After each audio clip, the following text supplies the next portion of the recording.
Success ಅಂತ. Hello hello G K Prabhu ಎರಡನೇ ಪ್ರಶ್ನೆ ಪ್ರಭುಗಳದ್ದು ಹೇಳಿ. When you are in Rome behave like Roman ಅಂತ ಹೇಳ್ತಾರೆ. ಇದು ಅವನ ಮನಸ್ಸಾಕ್ಷಿಗೆ ವಿರುದ್ಧ ಆಗಿದ್ದಾರೋ ಹಾಗೆ ನಡೆಯಬೇಕೆ ಅಂತ ಹೇಳಿ. Good question. ಇನ್ಫ್ಯಾಕ್ಟ್ ಸಾಕಷ್ಟು ಗೊಂದಲಗಳು ನಮ್ದು ಆಗುತ್ತೆ. ಯಾಕಂದ್ರೆ ಕೆಲವು ಸಲ ಏನಾಗುತ್ತೆ, ಕೆಲವು ಗಾದೆಗಳು ಅಪ್ಲಿಕಬಿಲಿಟಿ ಇದೆಯೋ ಇಲ್ವೋ ಅಂತಂದಾಗ, ಈಗ ನೀವು ಹೇಳಿದ ಮಾತು very good. Definitely first point is when you are in Rome be like a Roman.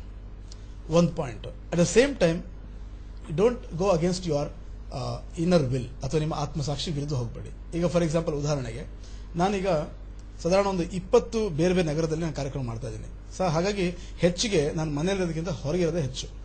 ಹೀಗಾಗಿ ಅನೇಕ ಬೇರೆ ಬೇರೆ ನಗರಕ್ಕೆ ಹೋದಾಗ ಬೇರೆ ಬೇರೆ ಆಹಾರ ಪದ್ಧತಿಗಳು. ಈಗ ಸಾಧಾರಣ ಈಗ ಮಂಗಳೂರು ಬಂದಾಗ ಇಲ್ಲಿನ ರೀತಿಯ ಒಂದು food habits.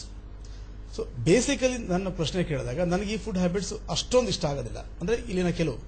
But over A period of time I made it comfortable. ಈಗ ನನಗೆ ಏನಾಗಿದೆ, ಯಾವುದೇ ಒಂದು ಪ್ರದೇಶಕ್ಕೆ ಹೋದ್ರು, ಯಾವುದೇ ಆಹಾರ ಆದ್ರೂ ನನಗೆ ಯಾವುದೇ ರೀತಿ ತೊಂದರೆ ಆಗೋದಿಲ್ಲ. I really enjoy the food ನಾವು. ಅಂದ್ರೆ when you're in Rome be like a Roman, when you're in Mangalore be like a Mangalore.